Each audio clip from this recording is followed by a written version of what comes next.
Hazreti Muad ibn Cebel radıyallahu anh aydiya bir gün ya Peygamberimiz sallallahu aleyhi ve sellem'in yanında iki tane adam diye sevişiyediler diye. Birinin diye karşıdaşını eribit kaharlarını diye iki tane gürleşip oturan adam, sevişip oturan adamın ikisi sevişip oturuyor mu iki tane adam? Onların biri eyletine kaharlarını gördü diye Peygamberimiz. Ve şu hadisi aytti diye Peygamberimiz. Şeker edip duran iki tane omuşşak geladır. Önüne geçmeden birbirine elgalları verecek hala gelenine Peygamberimiz şu hadisi aytti diye. İnni la a'rifu kelimeten lev qalaha ledehebe anhu ma yecidu minel gadab. A'udhu billahi mineşşeytanirracim diye. Yani men bir söz bilýän, eger onu aýtsaňyz içinizden çıkan kahar giderdi.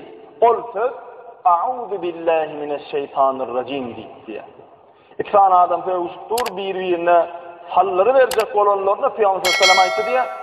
Şeýle gıravatdan siz dinläňiz men niye? Men bir şeyler gowsuz bilýän, içinizden kahar gelýän şu kahara şu giderer aýdy. O näme dedi ya Resulullah dedi? A'udhu billahi mineşşeytanirracim.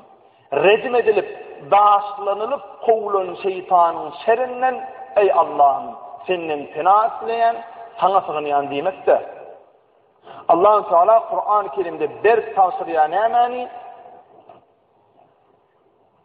şeytan aleyhillâh'nın şerrinden mana sığının diye. Özümüzde ona gücümüz yetmeye, onun ilmi kän, ol kän vaatlar perişteleri kapak veren bir mahluk.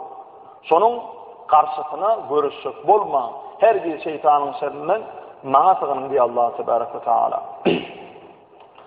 Inni her bir ayet okaptık. İkinci okuyan ayetimizde misal İbn Abbas radıyallahu anh'ın aytmağına göre bir gün Uyeyne İbn Hasan deyilen adam Medine'ye geliyor. Uyeyne İbn Hasan deyilen adam öyle bir şeyler edepsiz bir gödövrek adamların değilken hatta Tuleyha el-Esedi deyilen adam ödüne peygamberlik iddiasını edip yalandan ödüne peygamber deyip çıkanlar sonra iman edip son kaptalında olan adamların birisi.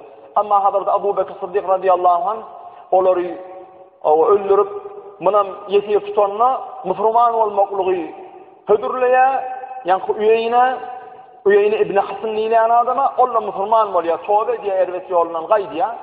Yani edepsiz adamdı diye.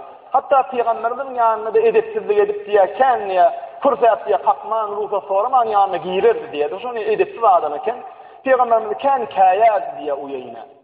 Sonra adam Hazreti Ömer radıyallahu anh emir vaktinde, halif vaktinde Medine'ye geliyor.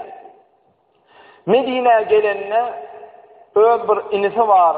Ona da Hür İbn Kays deyiliyor. Hür İbn Kays'ın öyüne geliyor. Onun cigisinin oğlu. O Hür İbn Kays deyilen adam Hazreti Ömer radıyallahu anh'ın kov dostlarından, yakın dostlarından kendi Hazreti Ömer radıyallahu anh bilen oturuşu bilyen, yanına sonra olsun arkayın giyilip bilyen sahabalardan biridir diye. Geliyor da cigisinin oğlu Hür'ü Haişe diye. Ey cigim diye sen niye Ömer bilen emir-i müminin bilen aran katı kovu diye. Sana Haiş diye sen gayrat etti diye onun yanına gir diye ve men niye dergahını kabul etmekliğini Haiş et diye. Menin bir aytacak gipim ma Ömer diye. Olan bolya diye Hazreti Ömer radıyallahu anh'tan ruhsat soruya yankı Hazreti Ömer radıyallahu anh'ın yanına barıp girenden salam da yok, helik de yok. Ey Ömer diye sen şeyle bir adaletsin, emir ol yani adaletsin, halife olup gördüm diye. Hatta bir de diye aylığım az veriyen diye bayısı diye. Aylık günlük vermeklik Hazreti Ömer radıyallahu anh'ın doğruna başlaya. Sen aylık az veriyen diye. Adaletlilikten doğruluğunu Allah tarafından övülen ol Hazreti Ömer kahar edip yankı Uyeyne taraf topuluyor, kahar edip topulup hücum edecek olanına hür gıyırdı diye atılıp önünden çıkardı. Ey müminlerin emiri diye Allah Teala Resulüne şeyle diye ahirini her okan Araf surasının 199. ayetine aitti diye. Hudil afwa wa'mur bil urfi ve a'rid anil cahilin deyip şu ayetaydı ya. Allah Teala Resulüne şunu öğretti. Ey Ömer niye topulup baryan deyip yani üyeyine töhmet atmasına qaharlan topulanını önüne çıktı diye cildi. Buyur. Sonra Allah'ın buyruğu gelenine, Resulullah'ın buyruğu gelenine donup tövbe edip sonra amel etmekliği de onunla başarıyan Hazreti Ömer dondu diye. O durdu ve tövbe etti, yüzünü aşağı kalıp qaharını yuttu diye. Ayetin manası şeyle yine aytalayım. Geçirimliliği esas tutun. Boğuluğu emret ve cahillerden de yüz övrün diye. Bu dediğine mi? Cahil adam erbetlik etse onun bilen den olacak olup durma. Ne mi? Hergiz geçirimliliği elden vermen. Geçirimli olun. Özünüzde şunu esas tutunun deyip Allah Teala buyruk veriyor. Sonuçta evli zaman biz de hergiz geçirimli olmaklığı özümüzde yağ tutunmalıyız. Günümüzde yaşlanmaz şeyler bir qahardan olupdurlar. Öz eceti qaqası bilen veya ağası bilen veya önün uluy hormat adamlar bilen edepli gürleşmeyene maşaranaqlar. Kedin qasatmaqlık ya da diycigilenmizde ol ya ecenin önünden çıkıp gürlemeklik ya şu zatlar kıyametin alamatlarından, ahir zamanın alamatlarından bir zaman. Cigilerimizde, doğanlarımızda, gıyıllarımızda, uyolarımızda özünden uluyunu söymekliği qaharın gelse de özünden ula hele anarda dursun. Dengdugusun olsa da özünden kiçik olsa da qaharını yudup her giz geçimli olmaklığı öğretmeli. Hazreti Masum Atanı diyer yaxşılık her kişinin işidir. Yamanlığı yaxşılık her kişinin işidir. Yani yaxşılık bir yaxşılık etsen ama ona barbi yaxşılık etmek her kim başarıyor onu. Tanrı alkatını barbi yaxşılık etmek yönü. Yamanlığa yaxşılık etmekliği başarmalı. Hazreti Masum nereden alıyamır? Yankı hadislerden, yankı ayetlerden aliyadı. Sondan alandan son sol goşku, sol sözler, goşku fesirlerini getiriyor.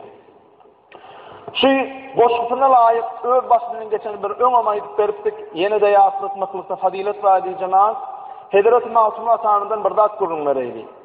Masum Atanı yaş oğlun vaktinde kakati adadı ahuna, Hazreti Adada gelip yaşlılar Masumuna tamamı yamanladılar diye.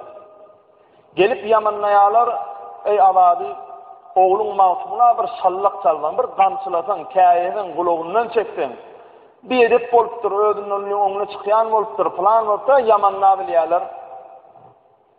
Bir yanlışan yerlerini alınmızı, Allah'dan halatlı olan masumuna tamamı bir yerde yanlışını tapanlar da, ölümü körrak, amrak yaşlı adamın yanlışı taptan oğlum halama ya. Bolya diye, yönü diye qamçılamalı olsa diye sizin gözünüzün önüne qamçılacak diye. Sonra kuğunluya oğluna cevabını vermedi deyip gitmeye değmeyen diye. Gıybattan daşta durur ya sizin gözünüzün önüne qamçılacak diye ayıttı diye. Derhal Masum Atanı çağırdılar diye leptek başını eğip geldi diye kakadının yanına. Gelenine aydiya oğlum diye senin üstünden şikayet var, arza var diye. Seni qamçılamalı oluptur diye. Ne meden etmişsin adam bilemem, seni qamçılamalı oluptur diye. Arkasını şeyle siyirdi diye köyünüzün alır. Kakadan ine arkam dik diye. Qamça layıqa göremek ödüm diye yönü diye yanlışın mağazı atamsın, urubilersin diye, yanlışıp bilerin diye. Yok oğlum deyip başından tutup öğürdü diye ödüne tarıp arkasını yaptı daniyim. Sana bir üç tane sorun mu oğlum deyip diye. Eğer şu üç soruma doğru cevap versen, şu cevabına göre sen qamça layık mı ya da berekella layık mı ödüm çöder mi diye. Yankı yamanlar gelenlere motu yutuyorlar. Aytti diye bir sorun oğlum deyip eğer bir gelen de sana yamanlık etse diye sen şu yamanlık eden adama ne mi cevap verirsin deyip diye. Onunla Masum Atanlar ki atacan peygamberimden sünnet deyip ödüme uğradıktın. Şu yamanlık eden adama yaxşılık ederin deyip diye. Geçimli olan yaxşılık ederin deyip diye. Oğlum sana yamanlık etti, bolu versin. İkilenci sorun diye. Oğlum diye, eğer bir gelen de sana yüreğine batıvarak yamanlık edeyse sen şuna ne mi cevap verirsin diye. Onunla Hazreti Masum'un cevap verdi. Atacan niye? Onu da başarsam yaxşılık ederim diye. Oho oğlum sana yüreğine batıvarak katı göğrüne deyip yamanlık etti sana diye. Yok şunu da yaxşılık ederim diye. Onunla üçülün sorun dedi. Oğlum diye, eğer bir gelen de sana yüreğine batıvarak eder, düşman olur derecede yamanlık etse şuna ne mi cevap verirsin diye. Onunla Masum Atamız bir yer şedip bir yılgırdı diye. Kakacan diye. alim ulamalar peygamberimizin sünnetini bitirip näçe yamanlyk etse de yamanlyga ýagşylyk etmekligi ýat tutup durlar. Men ne başarsam ol yamanlyga näçe yamanlyk bolsa boluverdim, ýagşylyk ederim aýtdy diýe. Şonna azada tamam aýtdy diýe, oglum diýe. Ýagşylyk edene baryp ýagşylyk etmeklige men düşünýän diýe. Yamanlyk edenin günäsini geçip ay bolýar edip ötäge etmeklige de düşünýän diýe. Ýöne yamanlyk eden adama öýke galýa, kine galýa, sen näde şonu ýeňip baryp ýagşylyk edebilýän? Yamanlyk etdi saňa diýip, ne bilýär, meni gürletjek bolýar. Sonra verenne masum masamız atazaniye atasına diye öwredenden bolmaýan soraňa jogap bermeklik wajyp diye. Ýagşylyk bir, yamanlyk bir ýanyp duran otdur diye. Eger yamanlyga yamanlyk etsen, oduny goşdurmor, ot tutuşur alawlar diye. Ben o yamanlyk etsen, o da sana yamanlyk, sen o yamanlyk düşmançylyk otlanjakda. Yok diye, ýagşylykym diye, ýagşmysızdır bir, suwmysızdır diye. Eger yamanlyga ýagşylyk etsen, onu diye oda fuğuyan yalı var. Onu öçüyorum diye. Yani ol yamanlığa diyen adam eden yamanlığının karşına edilen yanlışlığa utanıp menden örgütüne yamanlık etmesini keser deydi bir şey. Muhammed mezhep başımız Hazreti Nu'man bin Sabit İmam-ı Azam Kufa rahmetullahi aleyh bir yerden geliyen vaktinde öňünden bir içgiliräk bir adam, bir adam çıkýar da Hazreti İmam Azam Kufa rahmetullahi aleyh'den nirden näme gaharly gelýän bolsa gaharyny çykaryp et diýenjeni ýenişdi diye Hazreti İmam Azam. Numan Hazretler urdu diye. Süllümmäýdi urup öz otkandan gaçandan bir gara çekildi. Hazreti İmam Azam Kufa rahmetullahi aleyh turumdan istibasyny kakdy diye. Yüzüne aşağı saldı diye. İnni olmajağını gözü yetenden soň bağışla doğan nämeden bolsam deyip men uroňda bir gaňyrylmadım dämi, el gallyrmadım dämi deyip öýüne tarıp ötäge gitdi diye. Bu da öýüne gidiye Hazreti İmam Azam Kufa rahmetullahi aleyhin geçirimliligine deredin öýüne barya barandan soň öýündäki tebekde durulan taýynjak ýuwulugy iyi vermeli, alma mıdır, erik midir, şetdaly mıdır, hurma mıdır, näme şodur şuğuna alýa. Ýygnap goýunça bir haltadyk kiçige bir torbojuk pul jagaly bar diye muny alýa. Bir täze gelmedik bir adam bir tarapyndan towgat edilen bir täze doğany bar dedi. Munyň eline aldy, şu üçüdini aldydan ýanky adamyň öýüne tarap gitdi diye. Indi öýüne golyla berýär ony, her adam görse urup gitdiňjene ýençik goýuran Imam Azamy gelýär. Bula menden ağır almanı gelýär, öýdýän diýen ýaly kopugy berse feresi elinde näme uşmany gelýär, meňden akdyýar. Elinde don, elinde bir sebet näme kelebe. Bu näme alamat qadyp duran. Hazreti İmam Azam Kufa rahmetullahi aleyh gelip salamlaşyp, "Dogonňa eger ýan urup durkan bir diye elim galdyran boldum, gasyl çıtan boldum, agyr imiş zaman söwün boldum, meni bagşla" diye. Sen maňa yamanlyk etdiň diye. Yamanlyga ýagşylyk etmeklik pursatyny döretdiň. Fazla bol, taňyr ýalkasyn diye. Ine menden bir towgat diye, meniň aslanda bir gowlukda ýatlar bar.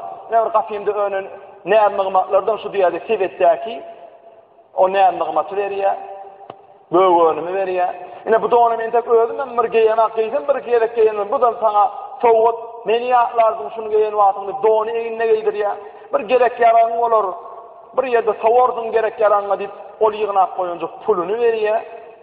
Ýanky adam eden yamanlygynyň garşysyna edilen ýagşylyga şeýle bir utanly diye. Indi yamanlygy ýagşylyk etdi de odu ösürdi, ama içindäki ol ot ösdi. Towbet de aýagyny ýykyldy diye. Numan bagşla meni diye. Men towpçylyk kabul etdi diye. Men sen şäherdiň olajak, sen hyzmatyň etjek. Senin diniň şeýle bir geçirimli ünleýän din, hakyky din bolandan şeýledir di. Hazreti İmam Azam Kufa rahmetullahi aleyhin şagirdi bolýar we alim ulama derejelerini ýetýär. Ene diýjemap. Ýagşylygyň iki bilgen netijesine kän gowluklar bar. İnşallah ol gowluklar bu dünýede de Allah Taala dağdyrar we kıyamet mahşer gününde Allah tebaraka ve taala dağdyrar. Şonuň üçin şol üç häsiýetden daşda durmalylar. Näme häsiýet? Bay bolsaň baýlygyndan sahy bol, Allah'ın tüyün işi. Alim bolsaň ilminden sahy bol, Allah'ın tüyün işi. Yamanlyk eden adama ýagşylyk etmäni başar, Allah'ın tüyün işi. Zulmeden adamynda zulmüni geçirmäni, geçirin olmaklygy başar, o da Allah'ın tüyün işi.